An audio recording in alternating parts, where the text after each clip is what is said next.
BJP అధికారంలోకి వస్తే రిజర్వేషన్లు ఎత్తివేస్తుందని కాంగ్రెస్ అసత్య ప్రచారం చేస్తుందని కమలం నేత కృష్ణ యాదవ్ ఆరోపించారు.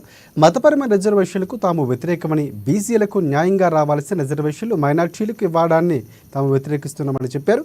బీజేపీ పాలనలో తెలంగాణలో అనేక అభివృద్ధి పనులు జరిగాయని తెలిపారు. రాష్ట్రాల్లో ఎన్నికల ప్రచార సభలో చెప్పడం జరిగింది, మేము ఎట్టి పరిస్థితుల్లో రిజర్వేషన్లను పనికిరాని మాటలతోనే అధికారంలో రావాలని ప్రజలలో చిచ్చు పెట్టి భారతదేశం యొక్క ఔన్నత్యాన్ని దెబ్బతీసేటట్టు చేస్తున్నటువంటి దాన్ని భారతీయ జనతా పార్టీ తీవ్రంగా ఖండిస్తున్నాం.